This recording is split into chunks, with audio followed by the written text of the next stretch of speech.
Bird নিয়ে আমাদের কনফিউশনের শেষ নেই, কিন্তু বারবার বিভিন্ন কম্পিটিটিভ এক্সামে including BCS, bank and other exams পরীক্ষায় বারবার এই বার্ড থেকেই প্রশ্ন আসে।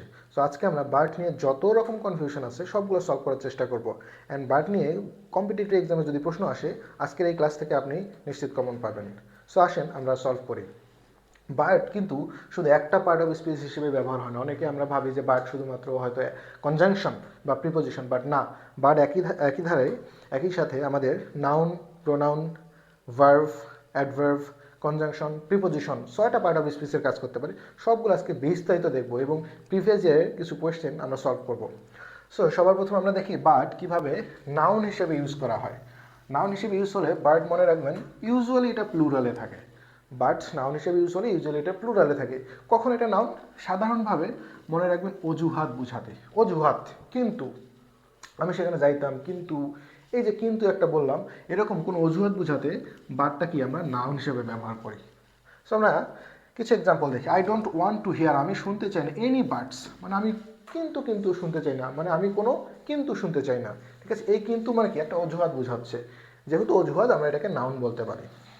আবার বার্ড মি নো বার্ডস, এটা একটা সেইং, এর মানে হচ্ছে কিন্তু করো না। সো এই যে শেষের বার্ডটা বার্ড মি নো বার্ডস, এটা হচ্ছে আমাদের নাউন। আবার অন্যভাবে যদি আমরা একটু ভাবি, নো কিন্তু একটা ডিটারমিনার। আমরা জানি ডিটারমিনারের পর একটা মাত্র যদি ওয়ার্ড থাকে সেটাকে আমরা সাধারণত কি বলি? সেটাকে নাউন বলি। সো ডিটারমিনারের পর একটা ওয়ার্ড আছে বার্ড, এটা হচ্ছে নাউন।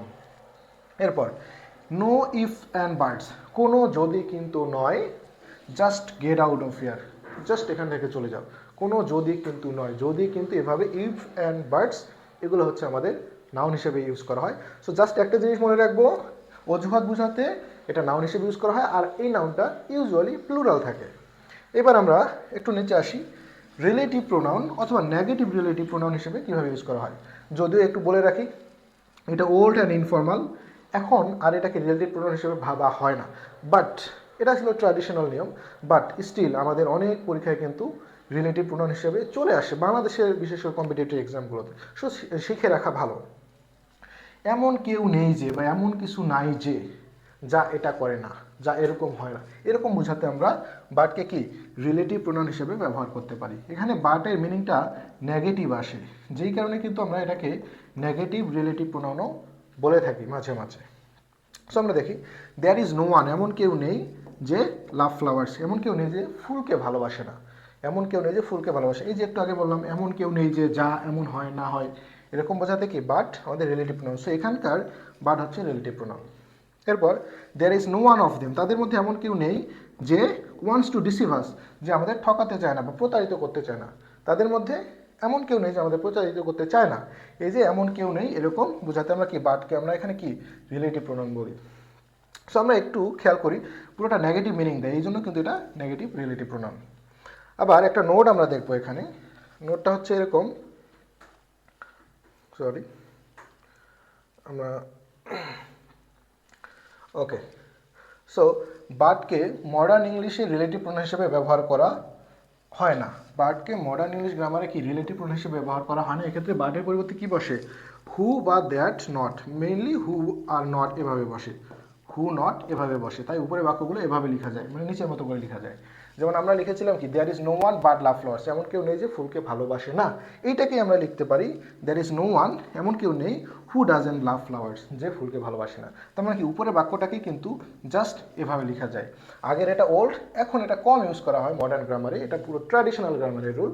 বাট মডার্ন গ্রামারে আমরা এভাবে লিখি, there is no one who doesn't love flowers. এটা কিন্তু মেডিকেল ভর্তি এক্সামে একবার আসছিল। ওকে, এবার আরেকটা দেখি, there is no one of them, এমন কেউ তাদের মধ্যে নেই যে who doesn't want to deceive us, just এইটাকে আমরা এভাবে লিখেছি, এমন কেউ নেই যে আমাদের প্রতারিত করতে চায় না বা ঠকাতে চায় না। সো এখানে দেখেন হু আর হু এগুলো কিন্তু রিলেটিভ প্রোনাউন। আগে বার্ডকে রিলেটিভ প্রোনাউন ভাবা হতো, এখন কি বার্ডকে আমরা বাদ দিয়েছি। এটার পরিবর্তে আমরা বার্ড না লিখে এখানে আমরা হু ডাজেন্ট, হু ডোন্ট এভাবে আমরা লিখি আর কি। ঠিক আছে, সো আমরা মনে রাখবো, দ্যার ইজ নো ওয়ানের পর যখন বার্ড জাতীয় জিনিস থাকে, এমন কেউ নাই যে এরকম বোঝালে সেইটা কি রিলেটিভ প্রোনাউন হয়ে যায়, বিশেষত নেগেটিভ রিলেটিভ প্রোনাউন। ওকে, আর আগের এটা ওল্ড অ্যান্ড ইনফর্মাল, ওইটা বাদ দিয়ে যদি আমরা এভাবে লিখতে পারি, এটা হচ্ছে স্ট্যান্ডার্ড নিয়ম। লেখার সময় ফর্মাল ইংলিশে আমরা এভাবে লেখার চেষ্টা করব। ওকে, আমরা এবার আরেকটু দেখি,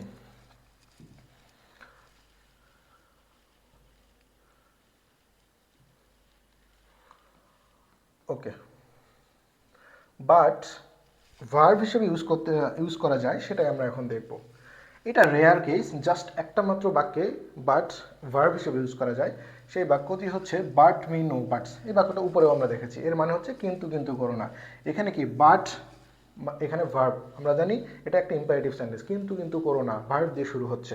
এই যে বাট এখানে হচ্ছে আমাদের ইম্পারেটিভ, এটা খুবই রেয়ার কেস, বলেছি এই একটা মাত্র কেসেই বাটকে আমরা কি ভার্ব হিসেবে ইউজ করতে পারি। ওকে, সো আমরা ভার্বের পর দেখব বাট কিভাবে অ্যাডভার্ব হিসেবে ইউজ করা যায়। এইটাই সবচেয়ে বেশি পরীক্ষায় আসে, যে নিচের কোন বাটটি অ্যাডভার্ব, অথবা প্রিপোজিশন অনেক সময় আসে, নিচের কোন বাটটি প্রিপোজিশন, কোন বাটটি কনজাংশন। সো আমরা দেখি বার্ডের মিনিং যদি অনলি বা কেবল, মাত্র, শুধু এরকম যদি বোঝায় তখন এটাকে আমরা অ্যাডভার্ব বলি। অনলি, জাস্ট মনে রাখবেন, অনলি বোঝালে সেটা হচ্ছে অ্যাডভার্ব, বার্ড দ্বারা অনলি বোঝালে সেটা হচ্ছে অ্যাডভার্ব। যেমন আরেকটা ইউজ আছে, না করে পারা যায় না, ক্যান নট বাট। আচ্ছা আমরা এক্সাম্পল দেখি, ইউ ক্যান বাট রিকোয়েস্ট, তুমি শুধু অনুরোধ করতে পারো, তুমি শুধু রিকোয়েস্ট করতে পারো, মানে কি শুধু বোঝাচ্ছে, বাট দ্বারা এখানে কি শুধু বোঝাচ্ছে, তার মানে এই বাট হচ্ছে আমাদের কি এখানে adverb. You are but a child, তুমি জাস্ট একটা শিশু। সো এখানেও তুমি শুধুমাত্র একটা শিশু, তুমি শুধু একটা শিশু, এখানেও বাট কি adverb. We can not but love our mother, আমরা আমাদের মাকে ভালো না বেসে পারি না। আমরা জানি ক্যান নট বাট একটা এক্সপ্রেশন, এটার মানে হচ্ছে না করে পারা যায় না। We can not but love our country, আমরা আমাদের দেশকে ভালো না বেসে পারি না। এই সিচুয়েশনে ক্যান নট বাট বোঝাতে, না করে পারা যায় না, এটা বোঝাতে বাট আমরা কি ব্যবহার করি, অ্যাডভার্ব হিসেবে ব্যবহার করি। এরপর I could not but appreciate his courage, আমি তার সাহসের প্রশংসা না করে পারিনি। তার মানে না করে পারা যায় না আর মাত্র, এই দুইটা কেস মনে রাখবো আমরা। এই দুইটা কেসে বাটকে আমরা অ্যাডভার্ব হিসেবে কাউন্ট করি। এরপর আমরা দেখব বাটকে প্রিপোজিশন হিসেবে কীভাবে কাউন্ট করা যায়। ওকে, প্রিপোজিশন হিসাবে কিভাবে ব্যবহার হয় সেটা আমরা দেখব এখন।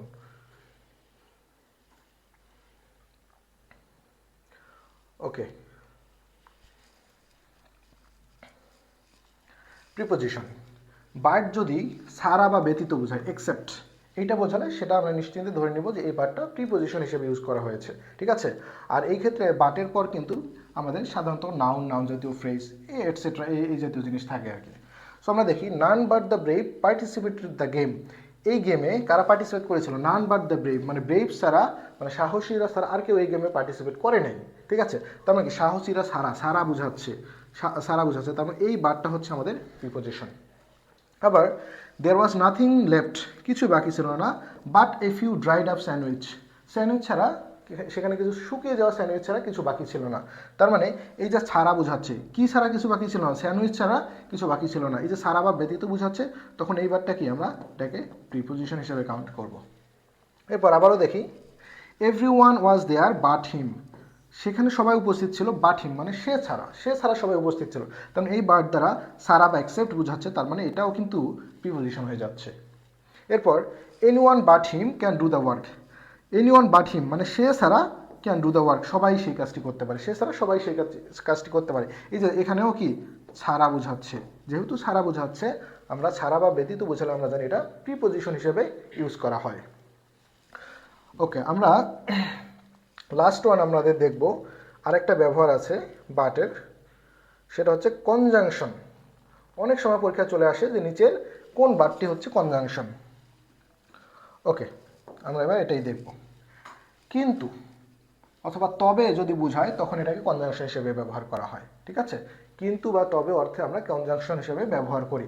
এই সময় বেশিরভাগ ক্ষেত্রে এগুলোর সময় বাট কি করে, দুইটা ক্লজকে যুক্ত করে, বাট দুইটা ক্লজকে যুক্ত করে বেশিরভাগ সময়ই। হ্যাঁ, ক্লজ বলতে আমরা কি বুঝি, সাবজেক্ট প্লাস ভার্বকে বুঝি, মূলত ফাইনাইট ভার্ব আর কি, সাবজেক্ট প্লাস ফাইনাইট ভার্ব। এত কিছু বুঝতে হবে না, আপনি যদি মনে রাখেন কিন্তু বা তবে অর্থে ব্যবহার হয়েছে বাট, তখন আমরা সেটাকে কনজাংশন বলতে পারি। Okay, so he is poor but he is honest, সে গরিব কিন্তু সৎ, এই যে দুইটা ক্লজকে যুক্ত করছে, এই কারণে এটা কনজাংশন।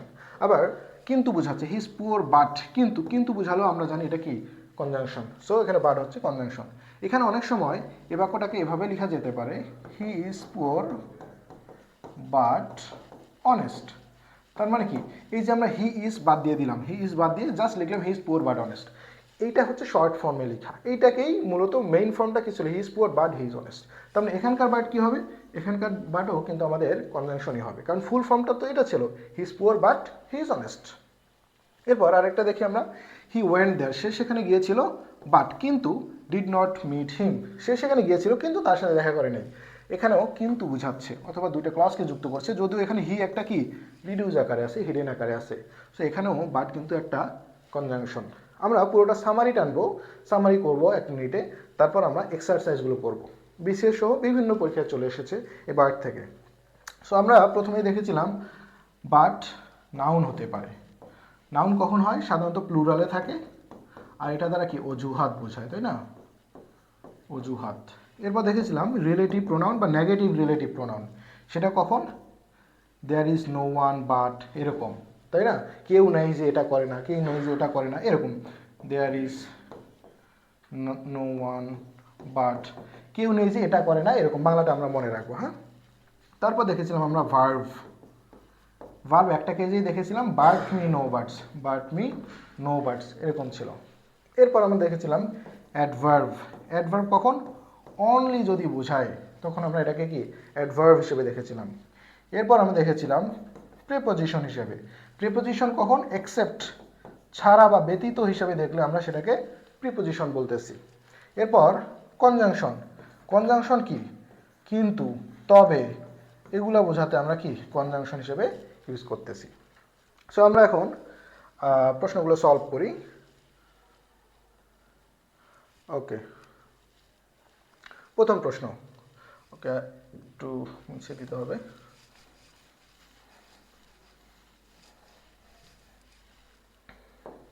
প্রথম প্রশ্ন, যেটা 44তম বিসিএস প্রিলিমিনারিতে আসছিল, বাংলাদেশ পল্লী বিদ্যুতায়ন বোর্ড সহকারী পরিচালকে আসছিল।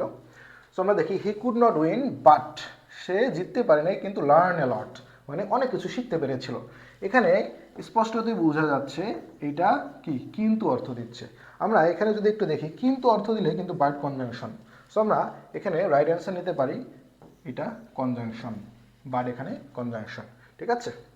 ওকে, এবার আমরা 2 নম্বর সেন্টেন্সে আসি। He is poor but honest. আমি একটু আগেই সলভ করে দিয়েছি, he is poor but he is honest. He ইজটাকে এখানে কি হিডেন অবস্থায় রাখা হয়েছে। তারপরও কিন্তু মিনিং দিচ্ছে, সে পুয়ার কিন্তু অনেস্ট, সে গরিব কিন্তু অনেস্ট। কিন্তু বোঝালে আমরা কি জানি, এটা কনজাংশন হিসেবে ইউজ করা হয়, তাই না? কিন্তু বা তবে বোঝাতে কনজাংশন হিসেবে ইউজ করা হয়। তারপর মানে বাকি কনজাংশন কোনটি? এই যে আমাদের বাট হচ্ছে কনজাংশন, ঠিক আছে। ওকে, এবার আমরা আসি 3 নম্বর। হি স্যাড বিহাইন্ড মি, সে আমার পেছনে বসেছিল, but in front of you, কিন্তু তোমার সামনে বসেছিল। সে আমার পেছনে বসেছিল কিন্তু তোমার সামনে বসেছিল, কিন্তু মিনিং দিচ্ছে। কিন্তু মিনিং দিলে বাট কি হয়? কনজাংশন হয়। এখানে আমরা লিখেছি কিন্তু বা তবে মিনিং দিলে কনজাংশন হয়ে যায়। সো আমরা এখানে এ নাম্বার নিচ্ছি, কনজাংশন। ওকে, এবার আমরা 4 নম্বরে যাব। হুইচ বাট ইজ প্রিপোজিশন, কোন বাটটা প্রিপোজিশন? আচ্ছা, আপনাদের কি মনে আছে কোন বাট প্রিপোজিশন হয়? প্রিপোজিশন হতে গেলেই যে আমরা লিখে রেখেছিলাম এক্সেপ্ট, মানে কি ব্যতীত বা ছাড়া। ব্যতীত বা ছাড়া বোঝাতে আমরা কি এটাকে প্রিপোজিশন হিসেবে ইউজ করি। সো আমরা দেখি এখানে কোনটা ব্যতীত বা ছাড়া বোঝাচ্ছে। ইট ইজ বাট রাইট, এইটা শুধু right to admit our faults, মানে আমাদের ফল্টে অ্যাডমিট করা ছাড়া আর কিছুই না, মানে আমাদের ফল্টে অ্যাডমিট করাই ভালো হবে। এখানে কিন্তু ব্যতীত বা ছাড়া এরকম কিছু বোঝাচ্ছে না, বরং ইট ইজ রাইট। রাইট হচ্ছে এখানে অ্যাডজেক্টিভ, আর অ্যাডজেক্টিভের আগে বাট মডিফাই বার্ড আসছে। এখানে বাট কিন্তু একটা অ্যাডভার্ব বলতে পারি আমরা, তার মানে এখানে প্রিপোজিশন না। আবার যদি আমরা এখানে দেখি, হোয়াট ক্যান উই ডু, আমরা কি করতে পারি? বাট সিট অ্যান্ড ওয়েট, মানে আমরা বসা এবং ওয়েট করা ছাড়া আর কি করতে পারি? তার মানে এখানে বাট কিন্তু ছাড়া বোঝাচ্ছে, আর আমরা জানি ছাড়া বোঝাতে এটা প্রিপোজিশন হিসেবে ইউজ করা হয়। তার মানে এই যে আমাদের রাইট অ্যান্সার কি বি নাম্বার। অন্যগুলো দেখি। উই ট্রাইড হার্ড, আমরা কঠোর ভাবে চেষ্টা করেছিলাম, বাট ডিড নট সাকসিড, কিন্তু সাকসেসফুল হয় নাই, মানে সাকসিড মানে সফল হয় নাই। কিন্তু বোঝাচ্ছে, কিন্তু বোঝাতে আমরা লিখে রেখেছি কিন্তু বোঝাতে কিন্তু কনজাংশন, তার মানে এখানে এটা কনজাংশন। এরপর there is no one but likes him, there is no one but likes him, এমন কেউ নেই যে তাকে পছন্দ করে না। এই যে আমরা এমন কেউ নেই যে দেয়ার ইজ নো ওয়ান, এই জাতীয় বাক্যে আমরা কি এটাকে রিলেটিভ প্রোনাউন বলি। তার মানে ডি নাম্বার এটা কিন্তু রিলেটিভ প্রোনাউন, তার মানে আমাদের রাইট অ্যান্সার ছিল কিন্তু বি নাম্বার। আরও প্রশ্ন আছে, আমরা সেগুলো সলভ করবো এখন।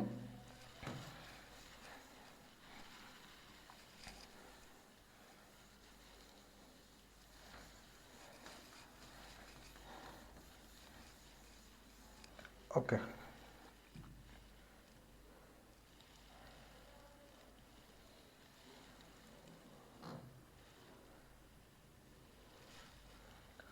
ওকে 5 নম্বর প্রশ্ন এবার সলভ করব। Which of the following uses of the preposition but is correct, মানে প্রিপোজিশন হিসেবে বাট কোনটা কারেক্ট, কোন সেন্টেন্সে কারেক্ট। সো আমরা এটা ঢাকা বিশ্ববিদ্যালয়ে আসছিল, আমরা একটু দেখি।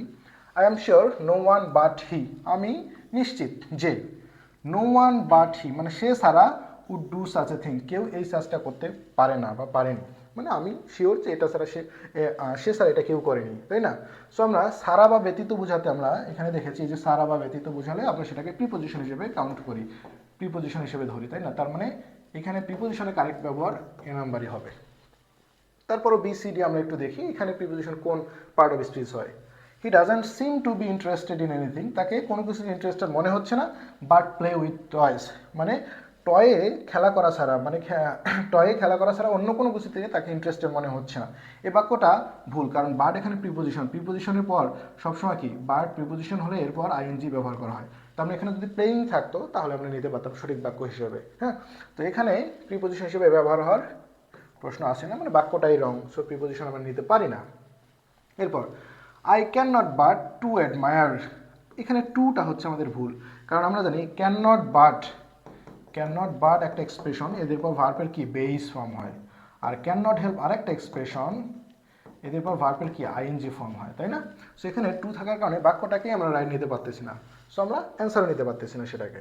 ডি নাম্বার আসি আমরা, that is no alternative but to walk all the way home, কোনো অল্টারনেটিভ ছিল না কি ছাড়া, to walk all the way home, মানে সেখানে হেঁটে যাওয়া ছাড়া। এটা ওল্ড ইউজ কেজে বাটকে এখানে প্রিপোজিশন হিসেবে ইউজ করা হয়, বাট মডার্ন ইউজ কেজে এই বাটটাকে আমরা কনজাংশন হিসেবে ধরি, মডার্ন ইউজ কেজে বাটটাকে আমরা কনজাংশন হিসেবে ধরি, সো এটাও আমরা নিব না। সো আমাদের রাইট অ্যান্সার হচ্ছে এ number, I am sure no one but he would do such thing, সে ছাড়া এই কাজটা কেউ করেনি। ওকে, এবার আমরা কোয়েশ্চেন নাম্বার 6 এ আসবো। In which sentence but is used as conjunction, conjunction হিসেবে। আচ্ছা আমরা দেখি, the boy is smart but failed miserably, বয়টা ছিল স্মার্ট কিন্তু ফেইল করেছিল মিজারেবলি, শোচনীয়ভাবে, তাই না। কিন্তু মিনিং দিচ্ছে, কিন্তু মিনিং দিলে আমরা জানি এটা কনজাংশন, তার মানে কনজাংশন চেয়েছি, এ নাম্বারই রাইট অ্যান্সার হবে। অন্যগুলো দেখি, all is lost but honour, মানে সম্মান ছাড়া সব কিছুই হারিয়ে গেছে, তাই না। ওকে, বাট তার মানে ছাড়া বা ব্যতীত বোঝাচ্ছে, তার মানে এটা প্রিপোজিশন, এই বাট এখানে প্রিপোজিশন।